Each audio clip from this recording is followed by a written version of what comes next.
მოგესალმებით. შაბათ საღამოს 9 საათზე პირველ არხზე თქვენ უყურებთ ვახოს ანაიას რეპორტაჟს. დღევანდელი ჩვენი გადაცემის თემა მოვლენა, რომელმაც შეძრა მსოფლიო, დამანგრეველი მიწისძვრა თურქეთში. ეპიცენტრი საქართველოს საზღვრიდან სულ რაღაც 420 კილომეტრზე. სიტყვებით იმის გადმოცემა თუ რა ხდებოდა ქალაქ არჯიშში ძნელია, ამიტომ უმჯობესია ნახოთ გიორგი კეპულაძისა და დიმიტრი ხანდამაშვილის რეპორტაჟი, რომელთაც რამდენიმე დღე გაატარეს მიწისძვრის ეპიცენტრში. სანამ უშუალოდ თურქეთიდან რეპორტაჟს შემოგთავაზებთ, აქვე მინდა გითხრათ კიდევ რას ნახავთ დღევანდელ გადაცემაში. როცა ჩვენს მეზობლად ასეთი სიმძლავრის მიწისძვრა ხდება, ბუნებრივია საქართველოში ყველას კიდევ ერთხელ გაგვიჩნდა კითხვა, გაუძლებს თუ არა მსგავსი მასშტაბის რყევებს ჩვენს ქვეყანაში შენობა ნაგებობები და საერთოდ რა მდგომარეობა გვაქვს ამ მიმართულებით. ასევე მოგიყვებით, რა არის მიწისძვრის მიზეზი და რატომაა შეუძლებელი ამ სტიქიის პროგნოზირება. ასევე გაგახსენებთ მსოფლიოში მომხდარ ყველაზე დამანგრეველ მიწისძვრებს. და კიდევ ერთი. დღეს სტუდიაში მოვიწვიეთ ის ადამიანები, რომლებიც როგორც წესი მაშინ გვახსენდებიან, როცა მიწისძვრა მოხდება, ანუ სეისმოლოგები. ეს ყველაფერი ოდნავ მოგვიანებით. ახლა კი დაპირებული რეპორტაჟი თურქეთიდან. მესუთ ილმაზი ნანგრევებში თავის ძმისშვილს ეძებს. მიწისძვრის დროს სად იყო ზუსტად არ იცის, ამიტომ ის თითქმის ყველა დანგრეულ შენობასთან მიდის. მე აქ ჩემს ძმისშვილს ვეძებ, მიწისძვრის შემდეგ ვეღარ პოულობთ. მგონი სტიქიის დროს ამ შენობაში იყო, ის ამ ქალაქში არ ცხოვრობდა, მხოლოდ სწავლობდა. ჩემი სახლის დაზიანდა არ დანგრეულა, თუმცა იქ ცხოვრება უკვე შეუძლებელია. ილმაზის მსგავსად ახლობლებს თურქულ ქალაქ არჯიშში რამდენიმე 1000 ადამიანი ეძებს. დროის გასვლასთან ერთად ნელ-ნელა ქრება იმედი, რომ ნანგრევებში მოყოლილი ადამიანები ცოცხლები არიან.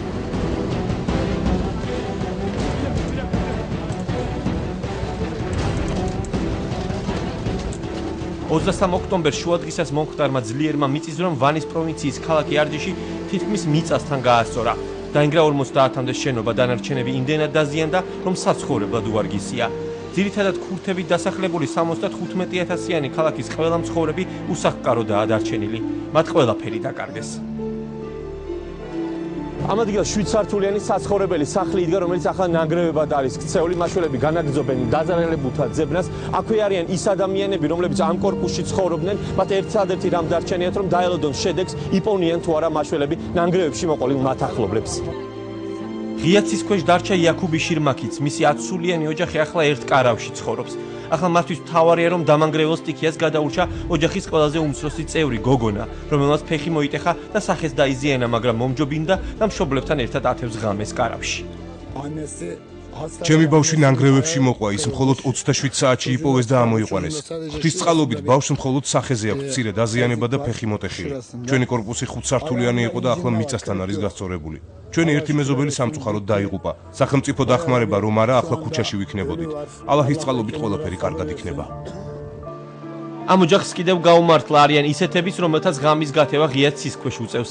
უბედურების ზონაში კარვების და თბილი ტანსაცმლის სიმცირეა, არ არის ელექტროენერგია და წყალი. 7.2 ბალიანი მიწისძვრის შემდეგ თითქმის ყოველდღე მეორდება შედარებით მცირე სიმძლავრის ბიზგები. მოსახლეობა პანიკაშია და დახმარებას ხელისუფლებას თხოვს. დაზარალებულებს უფასოდ აწვდიან ცხელ საჭმელსა და ჩაის, მაგრამ პრობლემები მომარაგებაში კვლავ რჩება. კარვებში ადგილი არ ყოფნის, ძალიან ვიწროდვართ. მთავრობას ვთხოვთ დახმარებას. მიწისძვრის შედეგად ყველაფერი დავკარგეთ. იმ დროს სამზარეულოში ვიყავი, საჭმელს ვჭამდით, ყველაფერი თავზე ჩამოგვეყარა. გარეთ გამოსვლა ვერ მოვასწარით, ქვები ფანჯრებში ცვიოდა. ჩემი ბავშვი დაზარალდა, თუმცა ახლა უკეთ არის. ოფიციალურმა ანკარამ თავდაპირველად სხვა ქვეყნების დახმარებაზე უარი თქვა. შემდეგ კი 30 სახელმწიფოს მიმართა. პოლიტიკურად დაძაბული ურთიერთობის მიუხედავად თურქეთს ისრაელის დაეხმარა და ჰუმანიტარული ტვირთი გაუგზავნა. ადგილზე მუშაობენ მაშველები თურქეთის ყველა პროვინციიდან, ასევე მეზობელი ქვეყნებიდან. ყველა იმედი ჯერ არ დაგვიკარგავს, თუმცა რაც დრო გადის, მით უფრო მცირე შანსი რჩება, რომ ნანგრევებში ცოცხლად გადარჩენილებს ვიპოვით. მიუხედავად ამისა, ჩვენ მუშაობას განვაგრძობთ. სამწუხაროდ ნანგრევებში ძირითადად დაღუპულებს პოულობთ, მაშველები აქ თურქეთის სხვადასხვა ქალაქებიდან ჩამოვედით. გვეხმარებიან უცხოელი მეგობრებიც. მე და ჩემმა თანამშრომლებმა 11 ადამიანი გადავარჩინეთ და ამით ამაყი ვარ. საშინელი მიწისძვრა იყო, ნგრევა იმდენად მასობრივი იყო და სახლები ისე ჩამოიშალა, რომ ალბათ უკვე სასწაული იქნება თუ მაშველები ცოცხლად გადარჩენილებს იპოვნიან. ერთი სასწაული უკვე მოხდა, როცა ნანგრევებიდან დედაშვილი ამოიყვანეს. ისინი დღეს თავს კარგად გრძნობენ. მაშველებთან ერთად მუშაობენ სპეციალურად გაწვრთნილი ძაღლებით, საქმეში ჩამულია მძიმე სამშენებლო ტექნიკა, მაგრამ დროდადრო ყველა ჩერდება და ცხადება დუმილის წუთები.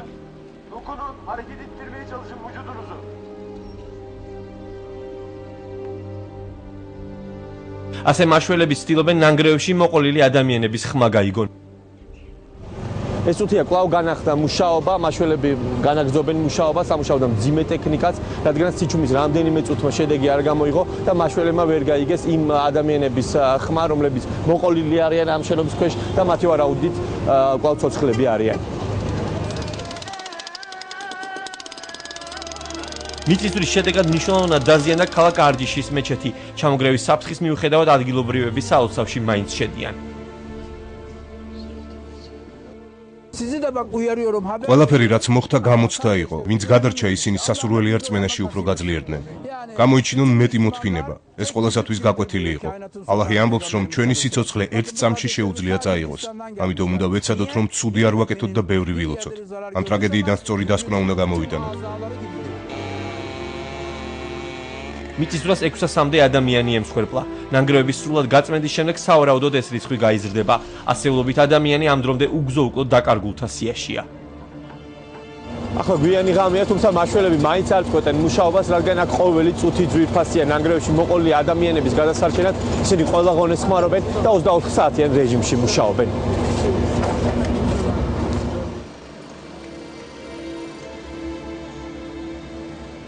მიწისძვრამ პროვინციის დედაქალაქი ვანის დააზარალა.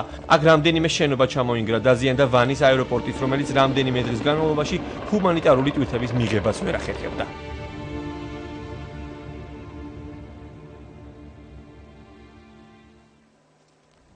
ახლა ვიზუალურად გაჩვენებთ რა იწვევს თურქეთის დამანგრევალ მიწისძვრებს. რუკაზე ერთი მხრივ თქვენ ხედავთ ევრაზიის ფილას, მეორე მხრივ არაბეთის ფილას. ამ ორი დიდი მასის შეჯახების შედეგად წარმოიქმნა აქტიური რღვევები. სწორედ ამ რღვევების გასწვრივ გადაადგილებები იწვევს დამანგრევალ მიწისძვრებს.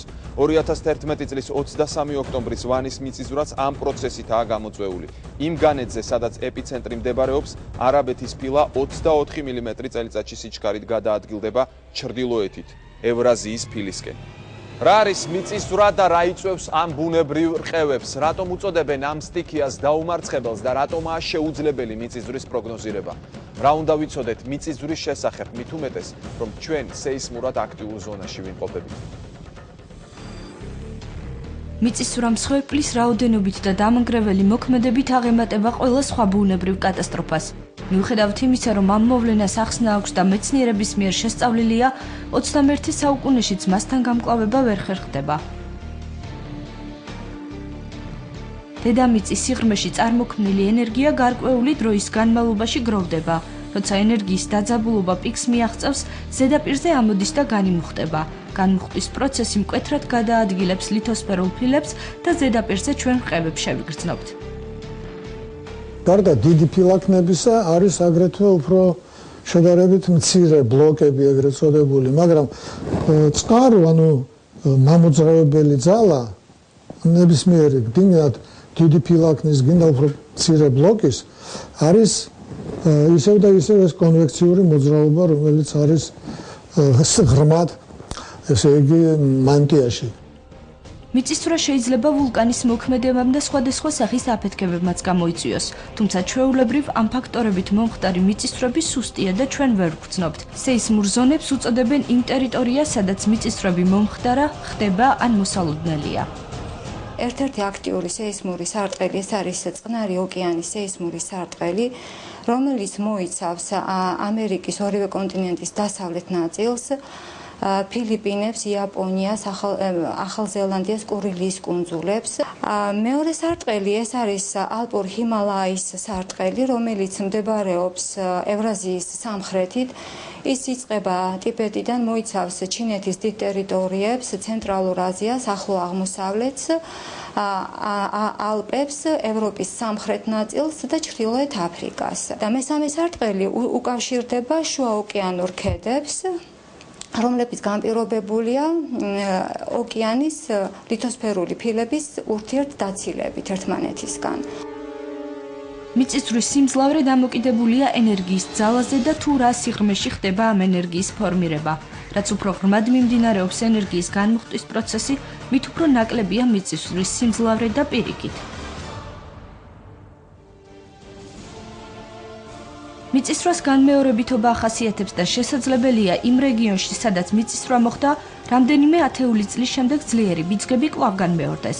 ეს ჩვეულებრივი მოვლენაა და საუკუნეების განმავლობაში მსგავსი პროცესი განუწყვეტლივ მიმდინარეობს. მიწისძვრები მაგნიტუდა 7 და მეტი დაახლოებით წელიწადში 20 ჯერ მაინც ხდება მთელი დედამიწის მასშტაბით, თუმცა ზოგიერთ წელს ის დაახლოებით 40-მდე ადის. დაუმარცხებელი ბუნებრივი სტიქიის არსებობის პირობებში აუცილებელია საზოგადოების ინფორმირებულობა. ხშირია შემთხვევები, როცა ადამიანებს პანიკა მოიცავს და საკუთარი მოქმედებით საფრთხეს უქმნიან სიცოცხლეს. ვთავაზობთ რამდენიმე აუცილებელ წესს, რომლის დაცვაც მიწისძვრის დროს რეკომენდებულია. ყველაზე მნიშვნელოვანია შეინარჩუნოთ სიმშვიდე. თუ მიწისძვრა სუსტია, უმჯობესია დარჩეთ იქ, სადაც ხართ. ძლიერი მიწისძვრის დროს თუ შენობაში ხართ, სასწრაფოდ დატოვეთ შენობა კიბით ან პირველი სართულის ფანჯრიდან. თუ იმყოფებით მეორე სართულზე ან უფრო ზემოთ, ნუ შეეცდებით შენობის დატოვებას. არ ისარგებლოთ ლიფტით, დადექით შიდა კედელთან კუთხეში, კარის ჭრილში, საყრდენ სვეტთან. თუ შენობა ძველია და კედლები არასაიმედო, შეძვერით საწოლის ან მაგიდის ქვეშ. არ ისარგებლოთ ასანთით. თუ ხართ ქუჩაში, გადით ღია ადგილზე, ეცადეთ იყოთ რაც შეიძლება შორს შენობებისა და ელექტროგადამცემებისგან. არ დადგეთ ხიდზე ან მის ქვეშ. თუ მანქანას მართავთ, გაჩერდით, გააღეთ კარი და არ გადმოხვიდეთ მანქანიდან. ჩვეულებრივ მძლავრ მიწისძვრას თან ახლავს განმეორებითი მცირე ბიძგები, ეგრეთ წოდებული ავთერშოკები, ამიტომ ეცადეთ მიწისძვრის შემდეგ რამდენიმე საათი შენობაში არ დაბრუნდეთ. სანამ შემოგთავაზებთ სიუჟეტს მიწისძვრა და საქართველო, მანამ გავიხსენოთ მსოფლიოში მომხდარი ყველაზე დამანგრეველი მიწისძვრები. რა ხდება მსოფლიოში? გახშირდა თუ არა ეს სტიქია ბოლო პერიოდში? რა პროცესი მიმდინარეობს დედამიწაზე და მის სიღრმეში? მსოფლიო ისტორიას არაერთი დამანგრეველი მიწისძვრა ახსოვს, რომელმაც უამრავი ადამიანის სიცოცხლე იმსხვერპლა. 1906 წლის 18 აპრილს გამთენიისას 5 საათსა და 12 წუთზე კალიფორნიაში 7.8 ბალიანი მიწისძვრა მოხდა. მიწისძვრის შედეგად დაიღუპა დაახლოებით 3000 ადამიანი და 300.000 დაკარგულად გამოცხადდა. მიწისძვრის შედეგად კალიფორნიაში განადგურდა შენობების 80%. ყველაზე დიდი ზარალი მიადგა სან-ფრანცისკოსა და კალიფორნიის ჩრდილოეთ სანაპიროს.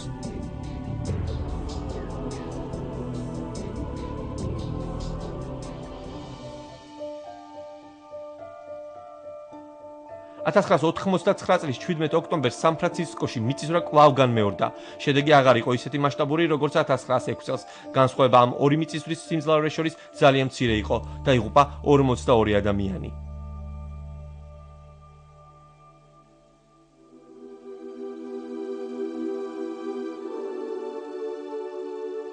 1908 წლის 28 დეკემბერს იტალიის ქალაქ მესინაში 7.5 ბალიანი მიწისძვრა მოხდა. მიწისძვრის შედეგად დაიღუპა ქალაქის მოსახლეობის უმეტესი ნაწილი. ზოგიერთი წყაროს ცნობით გარდაცვლილთა რიცხვმა 200.000 მიაღწია.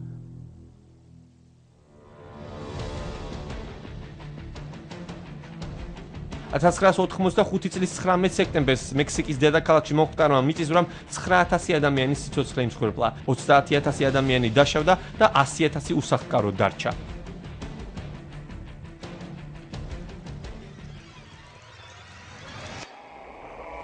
$1988 წლის 7 დეკემბერს პიტაკში ადგილობრივი დროით 11:45 მოხდა დამანგრეველი მიწისძვრა მაგნიტუდით 6.9. მიწისძვრის შედეგად გარდაიცვალა 25.000 ადამიანი. ქალაქი მთლიანად განადგურდა.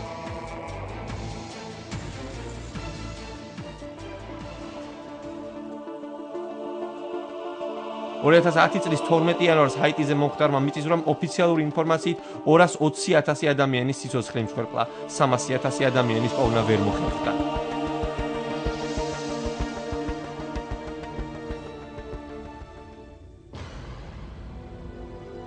$2010 წლის 27 თებერვალს ჩილეში 8.8 მაგნიტუდის სიმძლავრის მიწისძვრამ ოფიციალური მონაცემით 525 ადამიანის სიცოცხლე შეიწირა, 25 ადამიანი დაიკარგა, მოსახლეობის 9% საცხოვრებელი ადგილის გარეშე დარჩა. ჩილეში 1939 წელსაც მოხდა მიწისძვრა, მაშინ დაღუპულთა რაოდენობამ 30.000 მიაღწია.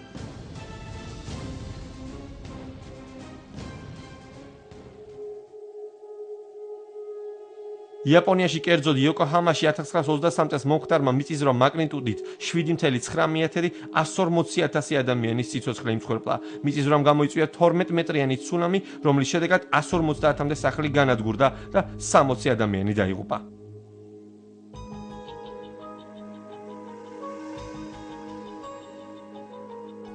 1995 წელს იაპონიაში კვლავ მოხდა მიწისძვრა. ამჯერად ქალაქ კობეში დაიღუპა 5500 ადამიანი, 26000 დაკარგულად გამოცხადა. 6.7 მაგნიტუდის სიმძლავრის მიწისძვრით გამოწვეულმა ზარალმა 200 მილიარდი დოლარი შეადგინა.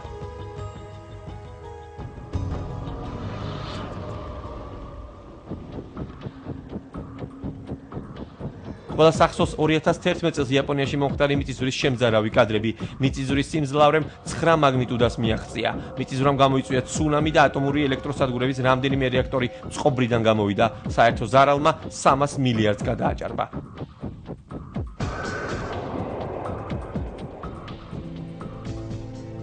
$1929 წლიდან მოყოლებული დღემდე თურქეთში სხვადასხვა სიმძლავრის არაერთი მიწისძვრა მოხდა. ერზინჯანში 1929 წლის 17 აგვისტოს მომხდარმა მიწისძვრამ დაახლოებით 39000 ადამიანის სიცოცხლე იმსხვერპლა. 1999 წელს იზმირში მომხდარ 7.6 მაგნიტუდის სიმძლავრის მიწისძვრას 17217 ადამიანი შეეწირა. თქვენ ახლა მონიტორზე ხედავთ საქართველოს სეისმურ რუკას. მუქი ფერი აღნიშნავს ზონას, სადაც შეიძლება მოხდეს 9 ბალიანი მიწისძვრა. ამ ზონაში მთლიანად ხდება საქართველოს მთიანი რეგიონები. შედარებით ღია ფერი აღნიშნავს ტერიტორიას, სადაც 8 ბალიანი მიწისძვრის საშიშროება არსებობს. ყველაზე ღია ფერით კი აღნიშნულია ის რეგიონები, სადაც 7 ბალიანი ყევების საშიშროება არსებობს. რა ელოდება საქართველოს იმ შემთხვევაში, თუ აქ ისეთი სიმძლავრის მიწისძვრა მოხდა, როგორც თურქეთში. მზადაა თუ არა ჩვენი ქვეყანა და უპირველესად შენობა ნაგებობები მსგავსი სტიქიის გასაძლებლად. კავკასია კონტინენტების შეჯახების ზონას წარმოადგენს. არაბეთის ფილა 28 მმ წელიწადი სიჩქარით ევრაზიის ფილისკენ მოძრაობს და ეჯახება მას. კავკასიაში მომხდარი მიწისძვრები სწორედ ამ ორი ფილის შეჯახებით არის გამოწვეული. ყოველწლიურად საქართველოში ათობით მცირე ზომის მიწისძვრა ხდება, თუმცა მეცნიერების თქმით განსაკუთრებული და საშიში ამაში არაფერია. რაც შეეხება ძლიერ მიწისძვრებს, 1963 წელს სოფელ ჩხალთასთან მომხდარ მიწისძვრას მაგნიტუდით 6.2 გრევა მოყვა. ყველაზე მასშტაბური მიწისძვრა 1991 წლის 29 აპრილს მოხდა, მაგნიტუდა 6.9 იყო. რაც სპიტაკში მომხდარი მიწისძვრის მაგნიტუდის ტოლია, თუმცა ზედაპირული ეფექტი საქართველოში უფრო მეტი იყო, 9 ბალი.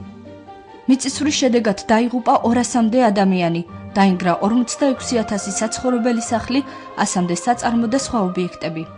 ერთი მიწისძვრა ეს არის ბებნისის მიწისძვრა, რომელიც სხვადასხვა არც დიდი ხნის წინ აღმოაჩინეს არქეოლოგიური, გეოლოგიური, სეისმოლოგიური კომპლექსური ექსპედიციის საფუძველზე და აღმოჩნდა, რომ 41 საუკუნეში, დაახლოებით 85 წელში, პირველი საუკუნის, ესე იგი მოხდა აი ეს არის გორსა და ხაშურს შორის რაიონში მიწისძვრა და არის მისი ნაკვალევების საკმაოდ. 1752 წლის ალავერდის მიწისძვრებია ორი მიწისძვრა ერთი და კიდევ მანამდეც იყო, რომელმაც დიდი ნგრევა გამოიწვია კახეთში. ასევე 1899 წელს ახალქალაქის მიწისძვრა ცნობილი საკმაოდ დიდი ზარალი ჰქონდა. შემდეგ წამოვიდა 1920 წლის ქართლის მიწისძვრა, ეს გორის ნგრევა და ეგეც საკმაოდ ცნობილი არის უკვე. არსებული მდგომარეობიდან გამომდინარე ჩნდება კითხვა: რამდენად მდგრადია ჩვენს ქვეყანაში არსებული შენობები და როგორი სიმძლავრის მიწისძვრას გაუძლებს? სეისმოლოგების თქმით, საცხოვრებელი სახლები და შენობა ნაგებობები საქართველოში შესწავლილი არ არის და შეუძლებელია ვილაპარაკოთ პროგნოზზე. მთელი მე-20 საუკუნე რა, მთელი მსოფლიო აშენებდა რაღაცა თეორიაზე დაყრდნობით რა, რომელიც ამბობდა, რომ აი ესე ვიანგარიშო და მაშინ ეს ყველაფერი კარგად იქნება. მე-20 საუკუნის ბოლოს არა მოხერხდა ის ამბავი, რომ ამერიკული იყო სტრატეგიული გეგმა შეამოწმეს და გადაამოწმეს მე-20 საუკუნეში მომხდარი მიწისძვრების, ძლიერი მიწისძვრების შედეგები და დაადგინეს საოცარი რაღაც, რომ თურმე იმ თეორიით აღჩენებული შენობები არ არიან სანდო ძლიერი მიწისძვრის დროს ისე არ იქცევიან, როგორც ჩადებული იყო საანგარიშო. ანუ ინგრება და ხალხი იღუპება. და დადგა საკითხი, რომ 22 საუკუნეში ეს თეორია არ უნდა გადავიდეთ ახალს, მაგრამ რა უყოთ მე-20 საუკუნეში აშენებულ მთელ ამ შენობებს. აი ნახეთ როგორი ეჭვის ქვეშ დადგა. ყველაფერი გადავამოწმოთ, ყველაფერი შევცვალოთ, შეუძლებელია. ის თუ როგორ უნდა მოხდეს, რა დატვირთვებს უნდა გაუძლოს ამა თუ იმ ნაგებობამ, ამა თუ იმ კოლონამ, ამის გამოანგარიშება ხდება კონსტრუქტორების მიერ. 8 ბალი ეხება თბილისს, თუმცა გვაქვს ადგილები, სადაც 9 ბალზეც არის ხოლმე საქართველოში გათვლებით. არსებობს სპეციალური პროგრამები, ლირა არის ეგეთი პროგრამა, რომელშიც ხდება მოდელის აგება. ამით ხელმძღვანელობენ ხოლმე ჩვენი კონსტრუქტორებიც, რომელშიც ხდება ამ კონსტრუქციული მოდელის აგება და შემდგომ უკვე კომპიუტერულად ხდება ამის ტესტირება, სხვადასხვანაირი მიწისძვრების დროს იქნება ჰორიზონტალური, ვერტიკალური, სხვადასხვანაირი სიხშირე, მოკლედ სხვადასხვა ათასნაირი, ბევრნაირი მიწისძვრები არსებობს. და იქიდან გამომდინარე კომპიუტერულად ხდება გამოთვლა თუ რომელ კოლონაზე, რომელ სართულზე რა დამატებითი არმირება ან გამაგრება არის საჭირო. არსებობს ეკონომიკური განვითარების სამინისტროს მიერ დამტკიცებული სამშენებლო ნორმები და წესები სეისმომედეგი მშენებლობის. ახალი მშენებლობები ამ ნორმების დაცვით უნდა მიმდინარეობდეს. არქიტექტურის სამსახურში წარმოქმნილი ყველა პროექტი უნდა აკმაყოფილებს რავალიან მოთხოვნებს. ეს არის დადგენილი საქართველოს ეკონომიკური განვითარების სამინისტროს მიერ და ეს სპეციალური ნორმების შესაბამისად უნდა იყოს ყველა პროექტი მომზადებული. რაც შეეხება არქიტექტურის სამსახურის მიერ გაცემული მშენებლობის ნებართვის მონიტორინგს, ახორციელებს ზედამხედველობის საქალაქო სამსახური. ჩვენს მიერ ხდება ობიექტების შემოწმება. მიმდინარეობს თუ არა მშენებლობა პროექტის შესაბამისად, რაც აუცილებელი პირობაა მშენებლობისათვის. თუ ხდება გარკვეული დარღვევები, რასაც აქვს ხოლმე ხანდახან ადგილი მშენებლობაზე, ამასთან დაკავშირებით ჩვენს მიერ ხდება შესაბამისი ზონების გატარება, რათა ობიექტი მოყვანილ იქნას პროექტის შესაბამისობაში. 2002 წლის 25 აპრილს თბილისში მომხდარ მიწისძვრას 8 ადამიანი ემსხვერპლა. დაზიანდა 12000 სახლი. მიწისძვრის მაგნიტუდა 4 და 5 იყო, რაც ჩვეულებრივ არ იწვევს მსგავს შედეგს. აქ გამოსავალი მხოლოდ ერთი არის. ესე იგი უკვე აშენებული ძველი ნაგებობები გავამაგროთ და ახალი ვაშენოთ მყარად, ხარისხიანად, სეისმომედეგი მშენებლობის ნორმების სრული დაცვით. არსებობს სეისმური მონიტორინგის ცენტრი, რომელიც საქართველოში მიმდინარე სეისმურ პროცესებს აკვირდება და ყოველდღიური მონაცემის მიხედვით მდგომარეობის საერთო ანალიზს აკეთებს. მთელი ქვეყნის მასშტაბით GPS დაკვირვებაც ხორციელდება, რაც დედამიწის ქერქის მილიმეტრის სიზუსტით მოძრაობის დაფიქსირებას უზრუნველყოფს. ბოლო 10 წლის მანძილზე ცოტა მეტი, რაც ფუნქციონირებს საქართველოს ციფრული სეისმური ქსელი, ამ თანამედროვე აპარატურა და შემიძლია გითხრათ, რომ რამე ესეთი კონკრეტული ცვლილება სეისმურ აქტივობაში არ დაიკვირვება. თავისთავად სეისმური პროცესი მიმდინარეობს. დღის განმავლობაში ჩვენი სადგურები იწერს არაერთ სუსტ ბიძგებს, რომელსაც ადამიანი ვერასოდეს ვერ იგრძნობს, ეს არის ძალიან სუსტი ბიძგები, მაგრამ ამ დაკვირვებას აქვს ძალიან დიდი მნიშვნელობა თვითთავად სეისმური საშიშროების შეფასებისათვის. მიწისძვრებზე დაკვირვების პარალელურად ჩვენ ვსწავლობთ კავკასიის ტერიტორიაზე ქერქის დეფორმაციას GPS ტექნოლოგიების გამოყენებით. ამის საშუალებით ჩვენ შეგვიძლია შევაფასოთ სეისმური საშიშროება. დღემდე მიწისძვრის პროგნოზირება გადაუჭრელი პრობლემაა, თუმცა არსებობს მეცნიერთა ჯგუფი, რომელიც ამ საკითხზე მუშაობს. შეიქმნა შავი ზღვის ქვეყნების თანამშრომლობა მიწისძვრის პროგნოზირებისა და ერთობლივი სამონიტორინგო სისტემის შექმნისათვის. საქართველო ამ თანამშრომლობის წევრია. გადაიდგა პირველი ნაბიჯი მეძახი ამ შემთხვევაში, რომელიც პროექტი ცდილობს დააკავშიროს შავი ზღვის ქვეყნები ერთმანეთთან, შეჯერდეს ჩვენი მეთოდიკები, ჩვენი დაკვირვების სისტემები და მოხდეს ამ პროცესების განვითარების შესწავლა. შემდეგი ეტაპი იქნება თუ რაღაც დამაჯერებლობით პროგნოზზე ლაპარაკი. ამდენად ჩვენ შეიძლება ვთქვათ, რომ მოხდა შერიგება პროგნოზირების მიმართ ოპოზიციურად გარი მეცნიერების და დადებითად ყურე მეცნიერების ისევ სამეცნიერო პროექტების დონეს. როცა გალილეო გალილეიმ თქვა, რომ დედამიწა ბრუნავს, იცით რაც მოხდა. ბევრი ამბობს, რომ მიწისძვრის პროგნოზირება შეუძლებელია, მაგრამ მე მჯერა მეცნიერების და დარწმუნებული ვარ, რომ ჩვენ შეგვიძლია ამ პრობლემის გადაჭრა. ამ კუთხით საჭიროა მთავრობისა და სხვადასხვა ორგანიზაციების მხარდაჭერა, რადგან ყველაფერი თანხებს მოითხოვს. საქართველოში სეისმურად აქტიური პერიოდი 2000 წელს დაიწყო და ჯერ არ დასრულებულა. და ჩვენ განვაგრძობთ გადაცემას ჩვენ სტუმრებთან ერთად. წარმოგიდგენთ მათ ზურაბ ჯავახიშვილი, ილიას უნივერსიტეტის დედამიწის შემსწავლელ მეცნიერებათა ინსტიტუტის დირექტორი, თეა გოდოლაძე, ილიას უნივერსიტეტის დედამიწის შემსწავლელ მეცნიერებათა ინსტიტუტის დირექტორის მოადგილე და თამაშ ჭელიძე, ივანე ჯავახიშვილის სახელობის თბილისის სახელმწიფო უნივერსიტეტის გეოფიზიკის ინსტიტუტის სამეცნიერო საბჭოს თავმჯდომარე. ბატონ ზურაბ, თქვენ დაგისვამთ პირველ შეკითხვას. იყო ჰაიტის დამანგრეველი მიწისძვრა, ახლა ვნახეთ თურქეთში ძლიერი მიწისძვრა. არსებობს ასე ვთქვათ საუბრები იმის შესახებ, რომ ძალიან გახშირდა მიწისძვრა, ძალიან თვალშისაცემი გახდა ეს ყველაფერი. მე მაინტერესებს ამ საკითხზე მეცნიერული მოსაზრება, ეს ნამდვილად ასეა თუ უბრალოდ გაზვიადებულია და ეს ყოველთვის ასე ხდებოდა? ეს ასე არ არის, მეცნიერული თვალსაზრისი ისეთია, რომ მიწისძვრების რაოდენობა, განსაკუთრებით ძლიერი მიწისძვრების, მაგნიტუდა 6-ზე მეტი მიწისძვრების რაოდენობა დაახლოებით ერთნაირია.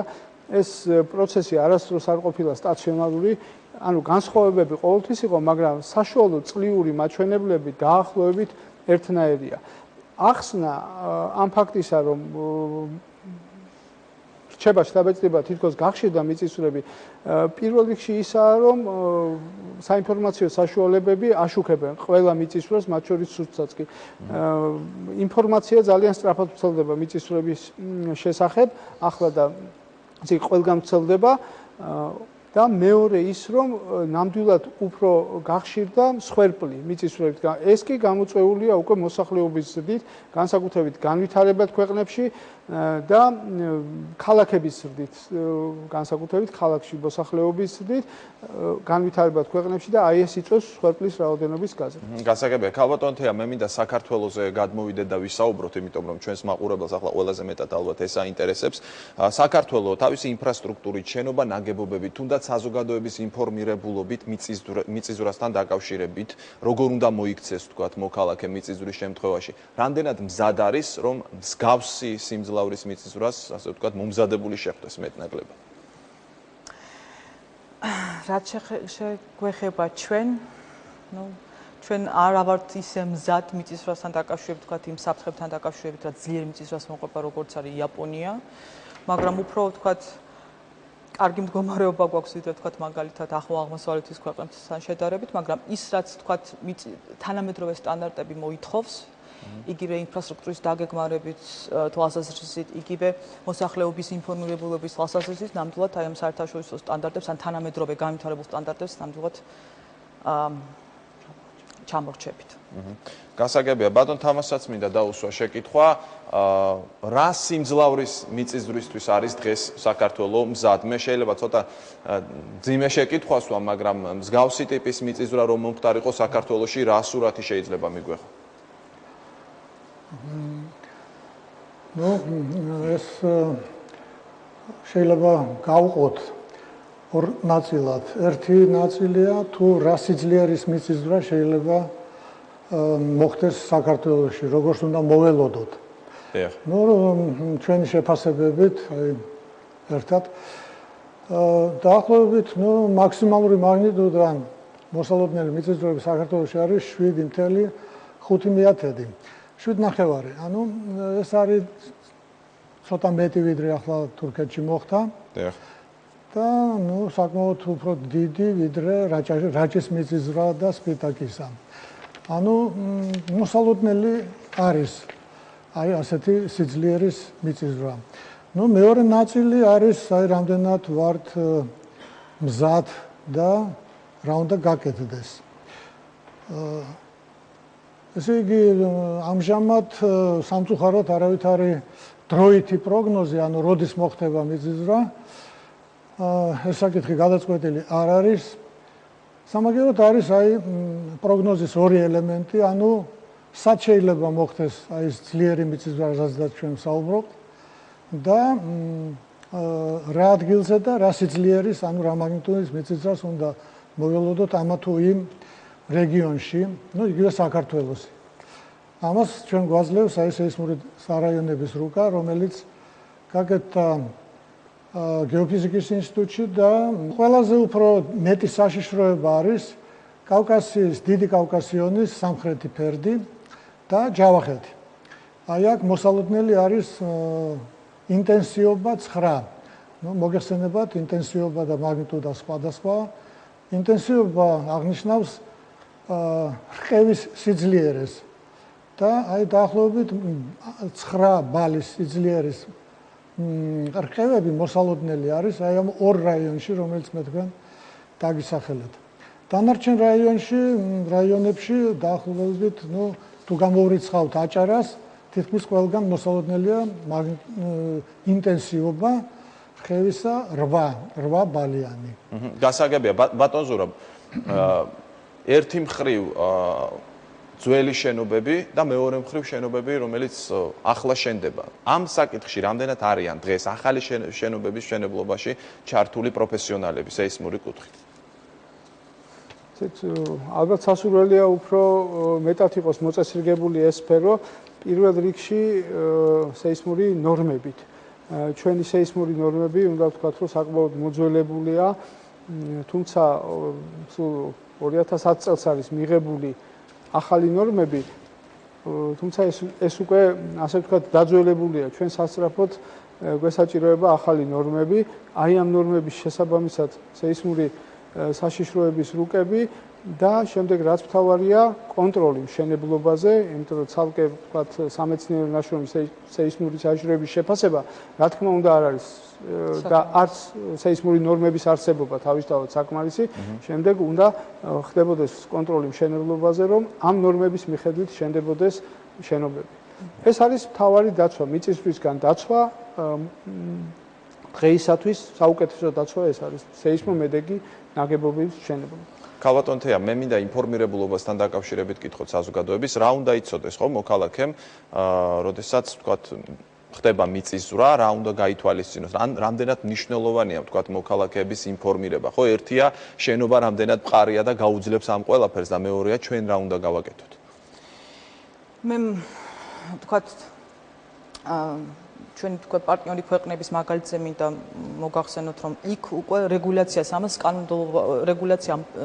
რეგულაციას ამ პროცესებს კანონმდებლობა უწევს. იქ როგორ არის იცით, მაგალითად, რომ აუცილებელია თქვათ სკოლაში ისწავლებოდეს იყო ადრეს აბსოლუტურ კავშირის დროს მე რამდენადაც მახსოვს, იყო ხოლმე შეტანილი თქვათ სახელმწიფოებში, თქვათ როგორ უნდა მოიქცეთ მიწისძვრის დროს. თქვათ ხო? ან როგორ უნდა დავიცვათ თავი რა არის ის პირველი დახმარება, რაც მაგალითად მიწისძვრის დაზარალებულს უნდა გაიწიოს, ან მთელი თქვათ ნუსხა არის აი ამ ნორმების, მაგრამ ყველაზე მნიშვნელოვანი მაინც რაც არის ყოველ შემთხვევაში, რასაც ჩვენ ვთვლით, რომ როგორ უნდა დავიცვათ თავი, თითოეულმა მოქალაქემ უნდა იცოდეს, სად ცხოვრობს, რატომ ცხოვრობს იქ, თქვათ და რა ემუქრება მას იმ შემთხვევაში, თუ ძლიერი მიწისძვრა მოხდა. და რამდენად საშიშია მისთვის აი თქვათ აი ამ ტერიტორიაზე, თქვათ ან და თუ ჩატარებულა რაიმე კვლევა მეცნიერული კვლევა, რა დონეზეა ეს ცოდნა დღეს საქართველოში? გამოკითხვას გულისხმობთ თქვენ მაგალითად? ხო, გამოკითხვასაც გულისხმობს კვლევა ბუნებრივი. რეალურად არც ასეთი ინფორმაცია ყოველ შემთხვევაში მე არ მაქვს, რომ ვიღაცას გამოკითხვა ამ შემთხვევაში რამდენად ხართ მომზადებული, თქვა რა ინფორმაცია გაქვთ მიწისძვრის შესახებ, თქვა.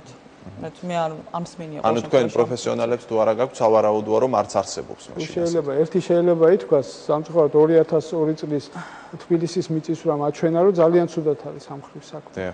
მოსახლეობა აბსოლუტურად ელემენტარული წესები არიციან ამ დროს როგორ უნდა მოიქცნენ და ამით იყო გამოწვეული სხვათა შორის მსხვერპლიც ის მიწისძვრა 2002 წლში რომელიც მოხდა საკმაოდ სუსტი მიწისძვრა იყო თუ შევადარებთ ახლა თურქეთის მიწისძვრას თუ შევადარებთ იგივე 91 წელს რაჭა იმერეთის მიწისძვრას მოხდა ის იყო საკმაოდ სუსტი მიწისძვრა უბრალოდ თბილისის ცენტრში იყო ეპიცენტრი და აი რაც მაშინ ნახეთ ჩანდა რომ მოუმზადებლები ვართ ძალიან დავამატებთ რომ 8 კაცი დაიღუპა 8 ადამიანზე იყო არა მსხვერპლი რამასაც შემთხვევაში მაგნიტუდა 4 და 5-იანი ეს არის თქვათ არც ძლიერი მიწისძვრების კლასს არ განეკუთვნება ეს არის საკმაოდ სუსტი მიწისძვრა იმისთვის რომ 8 კაცის თქვათ სიკვდილი გამოიწვიოს. აი აქედან გამომდინარე უკვე შეიძლება თქვათ და დაზიანდა 12000 შენობა.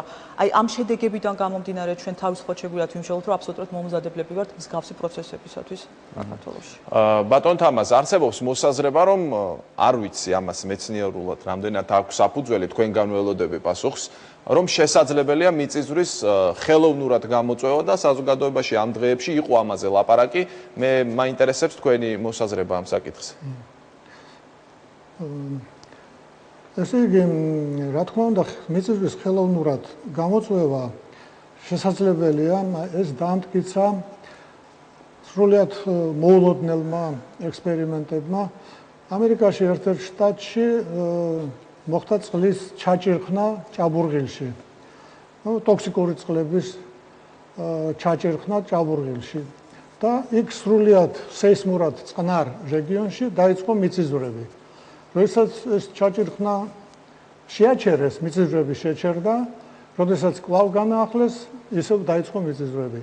ეს იმითია გამოწვეული, რომ წყლის წნევა ფორებში აადვილებს რღვევას.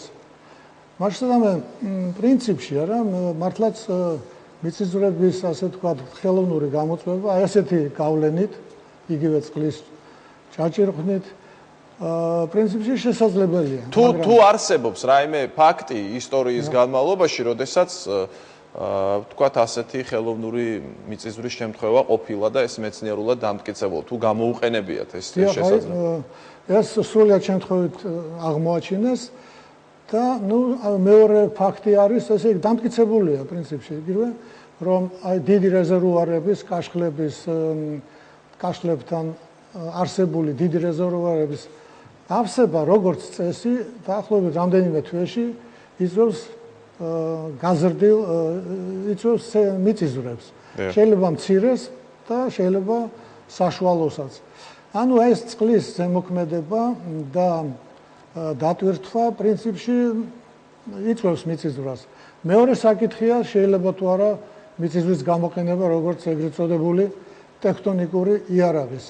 აქ მე სრულიად დარწმუნებული ვარ, რომ არ შეიძლება, ვინაიდან ამისთვის უნდა ვიცოდეთ, სად არის დედამიწაში უკვე მომზადებული არეები, ეს მიწისძვრის მომზადების არე, ეს არის დაახლოებით 10 კილომეტრები, 10-15 კილომეტრი საქართველოში. იქ როგორი დაძაბულობებია, როგორ მომზადებულია არე დაძვრისათვის, ეს სრულიად უცნობია. ანუ ჩვენ დამიზნება ამ ტექტონიკური იარაღის, პრაქტიკულად შეუძლებელია. ამიტომ ასეთი გამოყენება როგორც იარაღისა გამორიცხულია. ქალბატონთეა, მინდა ძალიან მარტივი შეკითხვა დავსვა, რომელიც ყველას აქვს ამ დღეებში. ეს შეკითხვა რატომ ვერ ხდება პროგნოზირება მიწისძვრის? ეს მარტივი შეკითხვა არის. ხო, პასუხის გასაცემა შეიძლება რთულია. მაშინ იქნებოდა მარტივი არ არის ეს ასე თქვა ესეთი ცალსახა პროგნოზი არ არსებობს. მიმდინარეობა არსებობს, მეცნიერების ჯგუფია მსოფლიოში, ერთი ჯგუფია საერთოდ, რომელიც უარყოფს პროგნოზის თქვათ შესაძლებლობას, რომ საერთოდ როდესმე იქნეს მოკლევადიან პროგნოზია. მოკლევადიან პროგნოზია არის ლაპარაკი, რა თქმა უნდა, რომ საერთოდ არსებობს ასეთი ცნებები. მოდით განმარტოთ ეს მოკლევადიანი პროგნოზი რას ნიშნავს? ეს მოკლევადიანი პროგნოზი რას ნიშნავს, რომ აი დღეს მაგალითად მე გეტყვით თქვათ რაღაც წამების სიზუსტით, საათის სიზუსტით, რომ მოხდება მიწისძვრა და სად ლოკალურად გიჩვენებთ თქვათ ადგილს, რომ აი მაგალითად დღეს თბილისში მოხდება მიწისძვრა, თქვათ ავიღოთ, ხო? დღეს შეგიძლია თქვა, რომ დღეს მოხდება. მაგალითად სხვა აიღეს, სხვა ეს დრო არ არის საკმარისი იმისთვის, რომ რაღაც უსაფრთხოების ზომები იქნეს მიღებული.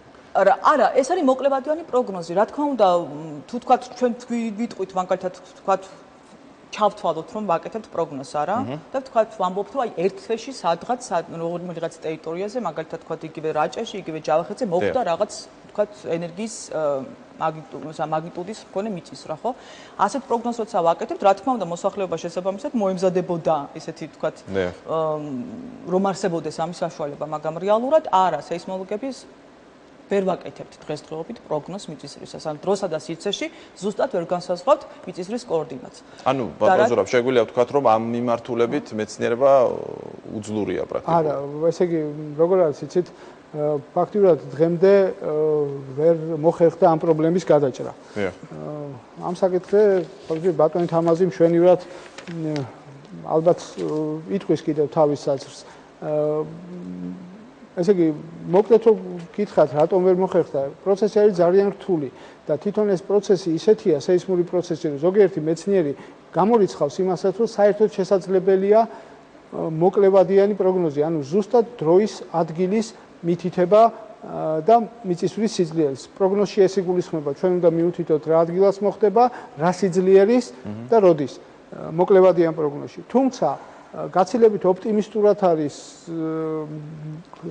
საშუალო ვადიანი პროგნოზი და გრძელვადიანი პროგნოზი ეს სეისმური საშუალო ვადიანი პროგნოზი რა გულისხმობს? რამდენიმე თვით ადრე, როცა შეიძლება ითქვას, ოღონდ უფრო ალბათურ ტერმინებში, რომ გაზრდილია მიწისძვრის ალბათობა. აი ზუსტად მოხდება თუ არა, ეს ძალიან ძნელია. დღეისათვის შეუძლებელია.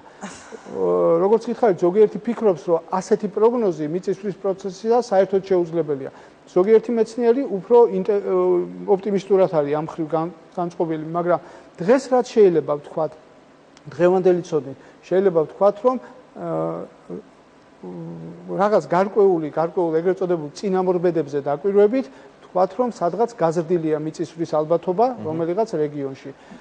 ზოგიერთი პროცენტსაც ასახელებს რა ალბათობაა, ეს ცოტა უფრო ოპტიმისტური შეფასებებია, მაგრამ ყოველ შემთხვევაში დღეისათვის აი ეს შესაძლებელია.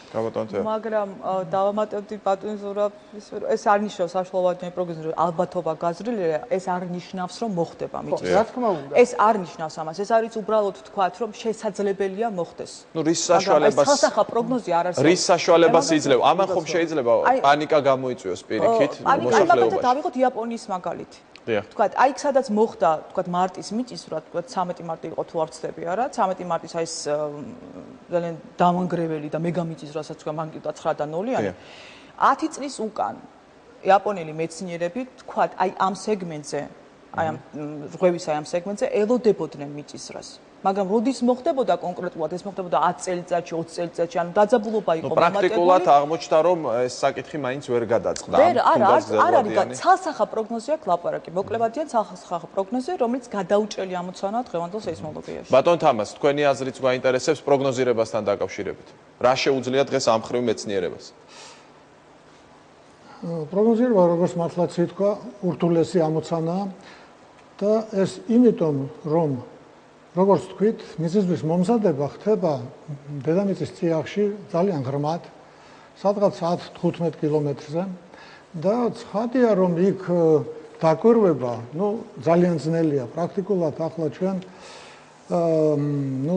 არ არსებობს ისეთი ტექნიკური საშუალებები, რომ დეტალურად დავაკვირდეთ თუ როგორი დაძაბულობები არის ამ სიღრმეზე. არის რაღაცა ისეთი არაპირდაპირი მეთოდები. მაგრამ პრინციპში არა, ეს შეუძლებელი ამოცანა არ უნდა იყოს და აი ტექნოლოგიების განვითარებით მე მაგალითად არ გამოვრიცხავ, რომ შესაძლოა, ოღონდ ისე 100%-ზე საუბარი ალბათ არ არის. ვინაიდან არის ხანდახან ისეთი ცვლილებები, რომელიც თითქოს უნდა მიწისძვრას იწვევდეს. აი ესეთი მოლოდინი იყო სხვადასხვა ამერიკაში, პარკფილდის არეში, სადაც რეგულარულად ხდებოდა ყოველი 20 წელიწადი მიწისძვრა, დააკვირდნენ, რომ რაღაც დედამიწის დეფორმაცია ხდება და ელოდნენ მიწისძვრას, მაგრამ ის მიწისძვრა პრაქტიკულად არ მოხდა. რამდენად ასე ვთქვათ, სარისკო ან შეიძლება ვთქვათ საშუალო ან გრძელვადიანი პროგნოზირების გამოცხადება და თქმა, აი ეს საჯაროდ ხომ არსებობს იმის საშიშროება, რომ მოსახლეობა უბრალოდ აიყაროს იმ ადგილიდან და გადავიდეს სხვაგან საცხოვრებლად და თავისი გრძელვადიანი ცხოვრება აღარ დაგეგმოს იმ ტერიტორიაზე. სხვადასხვა მართლაც ასეთი მომენტი იყო, მართალია გრძელვადიანი პროგნოზი, ეს არის იგივე სეისმური საშიშროების რუკები. და ამიტომ ხალხი არსად არ გარბის. ახლა საშუალოვადიანი პროგნოზიც პრინციპში არც ცხადდება, იმიტომ რომ ჯერჯერობით არ არის იმ დონეზე, ესე იგი პრაქტიკულად ეთიკური კოდექსი არსებობს, რომ არ უნდა გამოაცხადოთ პროგნოზი, ვინაიდან ეს ამდენად ჯერჯერობით არა საიმედოა. გასაგებია. თუ გსურთ რამის თქმა და ჩვენი დრო იწურება. აი რაღაც მიზურას უნდა რაღაც მაგალითს მოყანა მე. ესეთი თქვენ რომ ძალიან ასეთი მაგალითი იყო ლათინურ ამერიკაში, როცა გამოცხადა საშუალოვადიანი პროგრამები, როცა მოხდა მიგრაცია და ფაქტობრივად ზარალი აი ამ მიწისძვრა არ მოხდა, რაც მთავარია და ზარალი იყო საკმაოდ დიდი. ანუ ფაქტობრივად თუ მოხერხდა პროგნოზირება მიწისძვრის, მაგას ისევ ჭირდება მოსახლეობის მომზადება, როცა ვაცხადებთ ამ პროგნოზს. აი ეს მინდოდა მე ერთადერთი იყო თუ თქვა წელი არ მახსოვს მე მგონი ზუსტად 1976 წელი იყო ჩინეთის პროგნოზი 74 იყო როცა პროგნოზი გაკეთდა პირველად ხო მეცნიერული არა პროგნოზი როდესაც ქალაქი დატოვა მოსახლეობამ მოხდა მიწისძვრა და ფაქტობრივად გადარჩა მაგრამ 2 წლის მერე იგივე ჩინეთში სულ რაღაც 200 კილომეტრში აი ამ ადგილიდან მოხდა დამანგრეველი მიწისძვრა რომელიც აი ბოლო საუკუნეში ყველაზე უფრო მსხვერპლიანი მიწისძვრა იყო სადაც ვეღარ მოხერხდა უკვე ვერანაირი პროგნოზის გაკეთება და მე კიდეც მაგალითს მოვიყვანდი ძალიან საინტერესოს ესეთი მეცნიერი ბობ გელერი არის სეისმოლოგი რომელიც ამბობს ადარებს ამ პროცესს თქვათ აი მაგალითად გადატვირთულ მოძრაობას მაგისტრალზე რომ ვიცით რომ ავარია შეიძლება მოხდეს, მაგრამ როდის მოხდება ავარია, იმიტომ რომ ძალიან გადატვირთულია მაგისტრალი, არ ვიცით. ანუ აი მისი ალბათობა ძალიან დიდია. თუ შეიძლება ერთი რამ მინდა დავამატო, შეიძლება ამაზე იქნება კიდე საუბარი, რომ დღეისათვის პროგნოზი შეუძლებელია. შეიძლება გრძელვადიანი პროგნოზი, აი სეისმური საშიშროების რუკები, რაზეც ძალიან ბატონმა თამაზმან, სადაც თქვათ კავკასიონი და ჯავახეთი სეისმურად უფრო აქტიურია და უფრო მოსალოდნელია ძლიერი მიწისძვრა, ასეთი რამ, რასაც უნდა შემდეგ ეყრდნობოდეს სეისმომერეგი მშენებლობა, მაგრამ არის მეორე მომენტი, როდესაც მიწისძვრა მოხდება ძლიერი მიწისძვრა, ყველგან ისეთ მომზადებულ ქვეყანაშიც კი, როგორც იაპონია და ამერიკა, ეს კატასტროფაა და იწვევს ზარალს შეიძლება მსხვერპლსაც. აი ამ დროს საჭიროა ძალიან სწრაფი მოქმედება. აი ამ დროს საჭიროა თქვა ჩვენგან საჭიროა რომ ძალიან სწრაფად შევატყობინოთ მთავრობას და სათანადო სამსახურებს მიწისძვრის ადგილი და შესაძლო ზარალი ვარაუდი და მათ უკვე იმოქმედონ სწრაფად. მოსახლეობაც მზად იყოს ამისთვის რომ სწორად იმოქმედოს ასეთ შემთხვევაში. სამაშველო სამსახურები აი სამწუხაროდ თქვენ ხედავთ თურქეთში რა ხდება და იცით რომ დაახლოებით 24 საათის მერე თუ ვერ უშველეთ, შემდეგ უკვე ძალიან ცოტა ვინმე შეიძლება გადავარჩინოთ. თითქმის 99% ნანგრევებში მოყოლილი ხალხისა იღუპება ამ შემთხვევაში. აი დღეს ამაზეა უფრო ყურადღება გასამახვილებელი სეისმომერეგი მშენებლობაზე და სწრაფ მოქმედებაზე მიწისძვრის შემდგომ. გასაგებია, საზოგადოებას ყოველთვის უჩნდება ეს შეკითხვა ბატონ ზურაბ, იქიდან გამომდინარე, რომ როცა ძლიერი მიწისძვრა მოხდება, შემდეგ კვლავ არის ხოლმე რაღაც ბიძგები მომდევნო დღეებში და ამაზეა ლაპარაკი. ჩემი აზრით ეს საკმაოდ შორეული მიწისძვრაა და ტექტონიკურათაც ცოტა განსხვავებული რეგიონია, მიუხედავად იმისა, რომ არაბეთის ფილის მოძრაობა იწვევს ამას, ასე რომ პირდაპირ გადმოტანა მიწისძვრების იქიდან ნაკლებად მოსალოდნელია. გასაგებია. ძალიან დიდი მადლობა მინდა გადაგიხადოთ, ამოიწურა ჩვენი დრო. დიდი მადლობა საინტერესო საუბრისთვის. მე ჩვენს მაყურებელს შევახსენებ, რომ ჩვენი სტუმრები იყვნენ ზურაბ ჯავახიშვილი, თეა გოდოლაძე, თამას ჭელიძე. დღევანდელი გადაცემა კი ამით დასრულდა. შევხვდებით ერთმანეთს მომავალ შაბათს საღამოს 9 საათზე პირველ არხზე. ნახვამდის.